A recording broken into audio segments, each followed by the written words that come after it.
Good morning, Joe. Morning, We're, Hilda. we're going to continue this morning on our little series about different kinds of counselling. Yeah, And the last one we did was online counselling. And today we're going to talk about telephone counselling. yeah, And I understand you're quite experienced in telephone counselling. I have a little bit of experience in telephone hmm counselling. So, hmm how do you find it goes for you, Joe, when you're on the telephone with a client? Well, yeah, I mean, I've had quite a bit of experience of working on different helplines and even working overnight on helplines, sort of crisis lines. And I actually find telephone counselling beneficial. That I suppose some of the pros of it, if you look at it, it's the fact that it's convenient for people. Uh, they can do this from the comfort of their own home. Hmm. That can, saves on traveling time, even costs, getting to and from therapy sessions. People with disabilities, it's good for. Uh, People maybe even with, say, anxiety issues who can feel more comfortable just speaking to someone rather than seeing someone. Uh, Yeah, and that can be quite daunting, especially it if can be there are daunting for anxiety people issues. with anxiety, as long as it's not a telephone anxiety that they've got. Not well, that would be true. What's your experience of it? How do you I done don't it? have a great experience of telephone counselling, but I have done, a few clients, and I found it absolutely fine. You Mhm. tend to forget the person's not actually in front of you. And yeah, easily accessible. People can come on the phone on their mobile from the car or from an office or their workplace if there's a confidential place to go. So yes, convenient, And I that think, is for one of the people. things that comes up quite a lot is about privacy and confidentiality.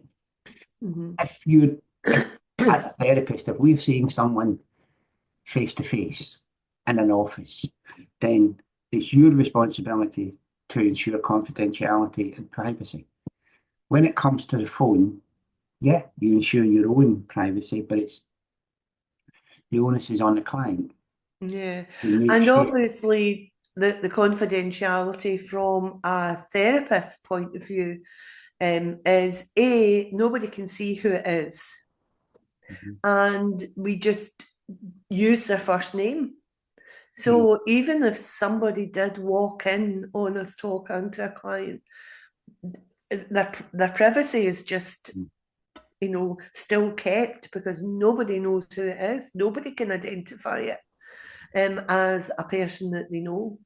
Not that they would be listening to the yeah. story or anything. And I suppose from some of the governing bodies like BACP and things, the British Association of Counselling and Psychotherapy, some of their concerns is the fact that if you're using, say, a mobile phone to speak to someone, is that held somewhere? Or, could someone else perhaps access that? And something that you had said last week when we were talking about the online therapy is about encryption. So using something like uh, the WhatsApp, WhatsApp, yeah. it's totally encrypted. So that really sort of cuts that out. Mhm. And I suppose the other bit for a lot of people when they talk about this is they worry about the non-verbal cues. You can't see the person. Now, Yeah. in my experience, that's fine. You work slightly differently You do work slightly on differently, a yeah. telephone, I think. But you hear so much, you can pick up so much from somebody's voice when they speak Agreed. to you, Yeah. and that, yes, you don't see how they're looking, that body language, but you can certainly pick up. Uh, Yeah. I always find that I tend to talk more on the phone. Yeah. I tend to empathize more, keep speaking to someone, building that relationship, acceptance of them, whatever their issue may be. So I find that cuts any of that out. You get Yeah. enough information from someone to Yeah, then and therapeutically work in. you don't have to see that somebody's upset. No. You don't have to see that they're thinking. You can actually feel it on the phone as well, Hmm. and you can sense it on the phone. Oh, definitely. You develop a sense of reading somebody's voice. Hmm. Um, and it's not just their actual voice, it's a tone of their voice. It's if they've gone quieter or Yeah, louder. You can hear if they're you've hit a trigger or yeah, something. And that I think working from home, working on the phone is not ideal. It's not how I ideally would want to work, but I think it is a good medium, and I think it does yeah. its job. And again, as I would say, having a lot of experience of it, I think it's very beneficial.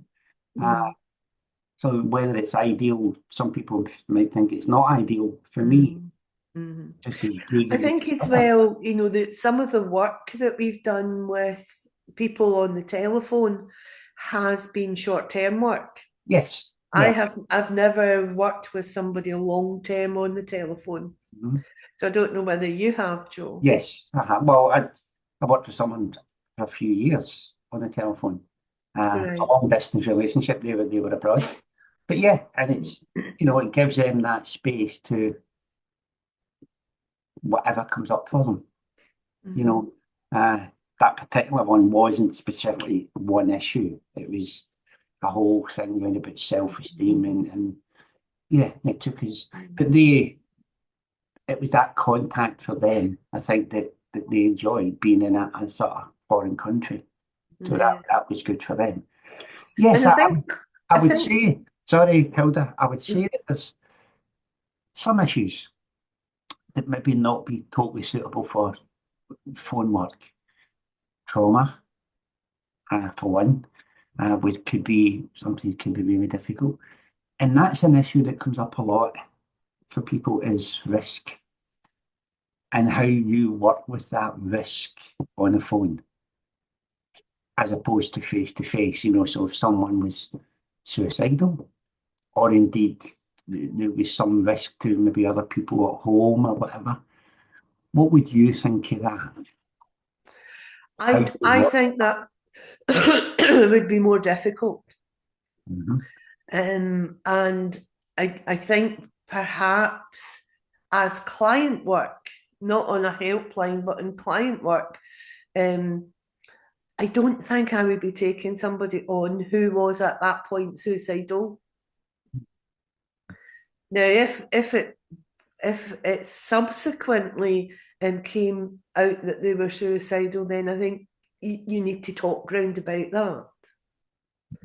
And I think there are things that you can do that would be beneficial on the phone, like agreeing a no harm contract. I mean, you can Oh, do that, that whether you're face to face or on the phone or online, and that's the kind of thing that you would do with somebody on the phone. Have a no harm contract. and that's what I have found. A good contract really helps. So, Mhm, putting that in, specifically putting that into the contract about any harm, you mhm, reserve that right to maybe speak to the mhm, GP or mhm, to inform the GP. Certainly, if there was any risk, not just to a client, but maybe if there was children and they were perhaps at risk. So having that down and having that conversation at the beginning mhm, really helps. And I think negates a lot of that because then, they know and that's it. And, uh, mhm. anytime And I've had to do that though, I think people a lot of people fine. working on the telephone don't take that information down, that they don't have the GP's No, information. yeah, if I was having, sessions with someone, I certainly do that. I would try and get the GP's address, Mm. obviously their name and address, contact telephone number, and just for that specific purpose. But as I say, most times it's never really been an issue. If I've had to do that, people have been fine with it, Yeah. you I know. think as well, one of the advantages is that most contracts on with phone providers mean that there's no cost to a telephone call. Hmm. Hmm. And if you're doing say a foreign telephone call once a week, then there's no cost to that. Yeah. So that's, I think some people maybe think about, well, telephone counselling, ooh, I'm going to run up a big bill here. Mhm. But most people have contracts Oh, that yes. Yeah. Mhm. that allow you to do those kind of longer telephone calls. So there's not the cost attached to it, apart from obviously your initial cost that's generally there for the phone. Yeah.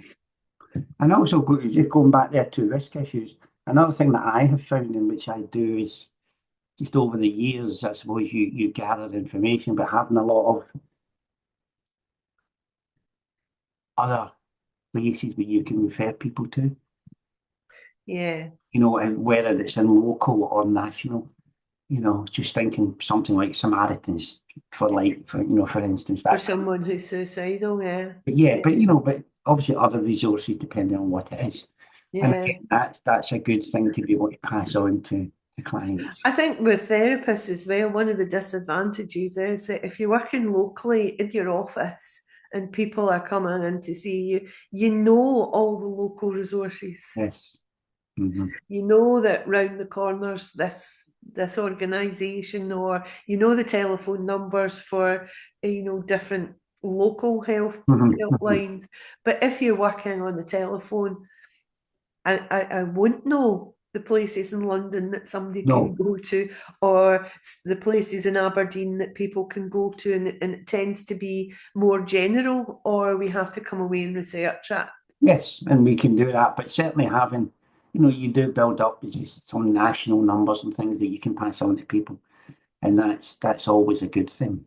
Yeah, I mean, well, what did you do, Joe, with things like when you're doing your CBT and you're looking for forms to be filled in, and giving people tools and techniques that they can use that are written?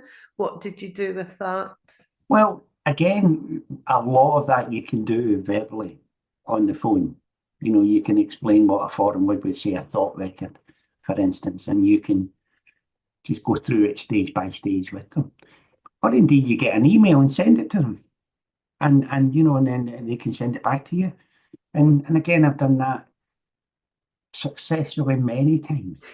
Yeah, and you can do that in WhatsApp as well. For Yes, instance, of course you can. you can put on Well, attachments. if you were And using something like WhatsApp, then everything is encrypted and confidential. But yeah, just sending it to them. They send it back. It's actually beneficial because you can sometimes if people verbalize it, they'll miss half of it out. Whereas if it's written down, you can actually see it better. yeah. So I've never found that to be an issue. And again, there are lots of online resources that you can direct people to for different resources that they can access. What do you think about, Joe, our new work that we're doing with hypnotherapy? Again, Would you try that on the phone? no. No, I wouldn't I either. don't know though, because yeah, it's a very interesting question Yeah, because I think it would work. well, what However, I'm actually just thinking here now, Hilda, about it is that we do hypnotherapy online. So it's like I'm looking at you, so I can hypnotize you or put you in a trance and you can do the same to me. So maybe why not over the phone? Because what happens usually, you can disagree if you want, but in hypnotherapy, after about 10 or 15 seconds, you've usually got your eyes closed. yeah, So yeah, it could be anywhere. yeah. I was thinking that this morning as well. Yeah, it's actually, I Um, hadn't really thought of that. I suppose my only concern there would be bringing them back round again. But I suppose, yeah, you but would I think, Joe, what we should do is at some point in our practice, we just should try try it. it on each other. I'm more than What happy do to you do think of that. that? I'll get a set of headphones and hook it up to the phone. Now, that Yeah, yeah. actually is a good idea. I think we should try it. We should try it. Anyway, I think that is enough about telephone Yes. counselling to give people an idea of what it's about, how you do it, and what the therapist might be doing with you. And next time we're going to talk about, what do you think? Will we talk about actually email? We could look at email and text. Yeah. So I I know think that- the next session that Yeah. we do, we'll talk about email counselling. And I know that there's a lot of guidance round about that from some of the governing bodies. So it might be useful before we do that next one. I'll have a look at some of that and then we can just discuss how practical